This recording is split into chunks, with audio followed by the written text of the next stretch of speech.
Meu Senhor e meu Deus, creio firmemente que estás aqui, que me vês, que me ouves. Adoro-te com profunda reverência. Peço-te perdão dos meus pecados e graça para fazer com fruto este tempo de oração. Minha Mãe Imaculada, São José, meu Pai, Senhor, anjo da minha guarda, intercedei por mim. Bem, estamos no último domingo do tempo comum e no último domingo do tempo comum celebramos sempre uma solenidade, a solenidade de Nosso Senhor Jesus Cristo, Rei do Universo. Rei do Universo. Isto porque, a partir do próximo domingo, a Igreja começa um novo ano litúrgico, um novo tempo litúrgico, o tempo do Advento. A Igreja não começa o ano litúrgico, digamos assim, no dia 1 de janeiro, mas sim no primeiro domingo do Advento. Por isso hoje, é o último domingo do tempo comum. E o Evangelho da Missa, que ouvimos São Mateus, capítulo 25, pois fala-nos do juízo final, né? Fala do juízo final. É uma verdade de fé. Nós sabemos que, como dizemos no credo, um dia Jesus virá de novo, em toda a sua glória, para julgar os vivos e os mortos, e o seu reino não terá fim, né? Sabemos que depois da morte de uma pessoa, quando nós falecemos, quando a nossa alma separa do nosso corpo, há um juízo particular, cada um de nós se apresenta diante de Jesus e Ele nos pede contas do que fizemos com a vida nesta terra, mas sabemos também, é uma verdade de fé, que no final dos tempos haverá um juízo universal, né? Um juízo universal, em que Jesus descreve esse juízo universal no Evangelho de hoje. E sabemos também que nessa ocasião nós voltaremos a recuperar o nosso corpo, né? A ressurreição da carne, que será o nosso corpo, já um corpo glorioso, mas será o nosso corpo que voltaremos a recuperar nesse dia. Quando o Filho do Homem vier na sua glória com todos os seus anjos, sentar-se-á no seu trono glorioso, diz Jesus. Todas as nações se reunirão na sua presença. Ele diz que separará uns dos outros como separa as ovelhas e os cabritos. Colocará as ovelhas à sua direita, os cabritos à sua esquerda. Então dirá àqueles que estiverem à sua direita: Vinde, benditos de meu Pai, recebei em herança o reino que vos está preparado desde a criação do mundo, porque tive fome e me deste de comer, tive sede e me deste de beber, era peregrino e me recolhestes, não tinha roupa e me vestistes, estive doente e vieste visitar-me, estava na prisão e fostes-me ver. Então, os justos perguntarão: Senhor, quando é que te vimos com fome e demos de comer, etc., vimos com sede e demos de beber? E Jesus responderá: cada vez, em verdade vos digo, quantas vezes fizeste isto a um dos meus irmãos mais pequeninos, a mim o fizestes.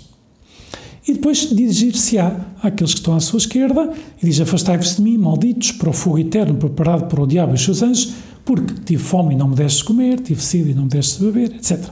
Então eles também lhe perguntarão: Senhor, quando é que te vimos com fome e não temos de comer, com sede?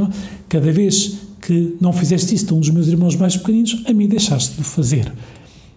Estes irão para o suplício eterno, estes últimos, os justos para a vida eterna. Então, o que é que nos diz o Evangelho de hoje? Pois nos diz que, para chegar ao céu, Jesus, temos que amar como tu amaste. Não basta amar de qualquer modo. E reparem que Jesus nos diz que esse amor tem que se manifestar nas obras de misericórdia. E Jesus faz referência às obras de misericórdia corporais. Nós também sabemos que existem as obras de misericórdia espirituais. Tradicionalmente a Igreja pois enumera 7 corporais, 7 espirituais, não é?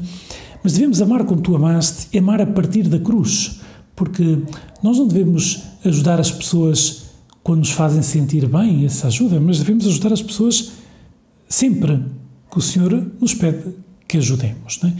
E isto é algo importante, ou seja, amar custa, exige esforço. Visitar aquelas pessoas que estão doentes, ajudar quem necessita, dedicar tempo, dar bom conselho.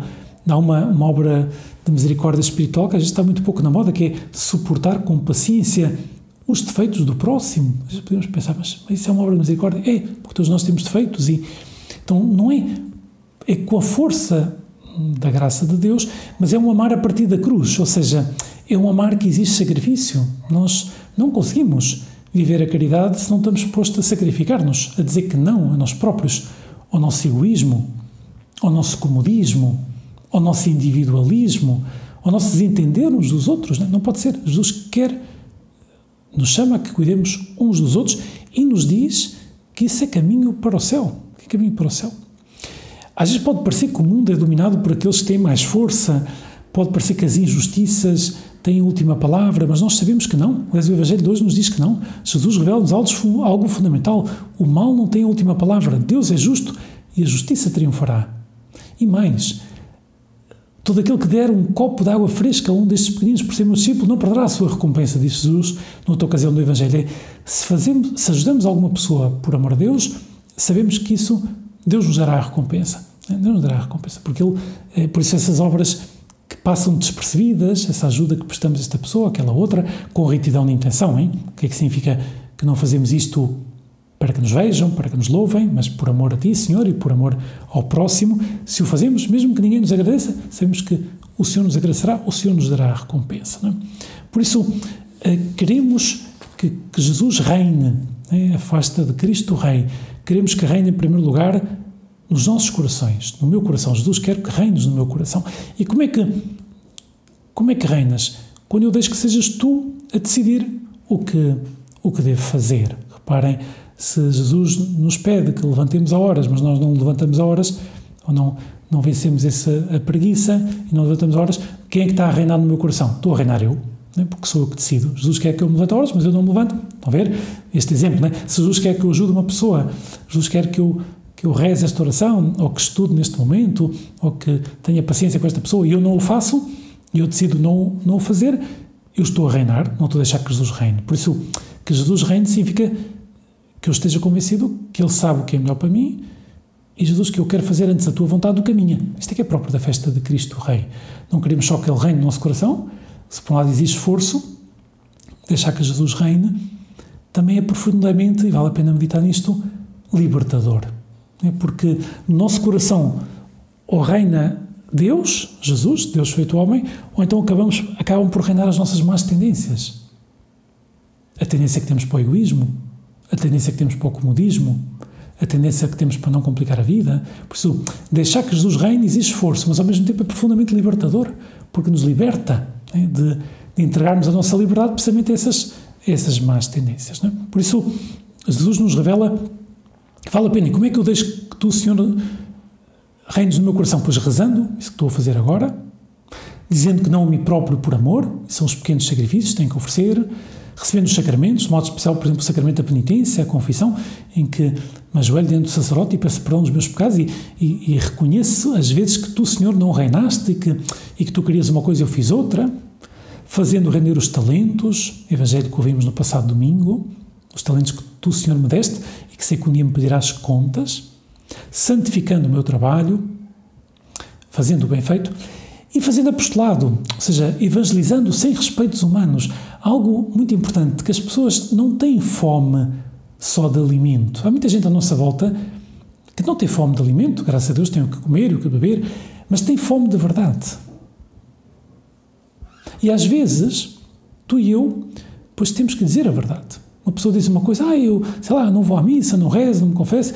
Tu e eu não podemos ficar calados, não podemos dizer, tudo bem, sei lá, contigo, pronto, eu não me meto nisso. Não, nós não vamos obrigar ninguém a ir à missa, não vamos obrigar ninguém a confessar-se, não vamos obrigar ninguém a rezar. Mas ao menos damos esse testemunho de que vale a pena. E que vale a pena estar perto de Deus. E que vale a pena, pois isso, a vida tem um sentido, corresponder àquilo que Deus nos pede. Dar esse testemunho, dar esse alimento que é a verdade, que é a boa doutrina, não é? Dizer as coisas como são, dizer a verdade com caridade, mas dizer a verdade, defender a verdade, porque as pessoas têm necessidade de ouvir a verdade. E ao mesmo tempo dizemos, a verdade, como uma vez ouvi dizer, é como uma flor. Mas claro, não é a mesma coisa oferecer uma flor a uma pessoa ou esfregar a flor na cara. Não é? Às vezes há pessoas que parece que vão esfregando a verdade na cara dos outros e depois estranham que eles reajam mal. Nós não devemos fazer assim, como é evidente. Nós devemos defender a verdade com caridade, mas defender a verdade, porque isso é uma questão de lealdade com o próximo. E tu, Jesus, contas connosco para dar testemunho da verdade. Temos de ser testemunhas da verdade. Não é? Testemunhas da verdade de que Deus existe, que nos ama, que a vida tem sentido, que estamos aqui de passagem, que um dia veremos a Deus cara a cara. Não é? Tudo isso temos que testemunhar. Não é?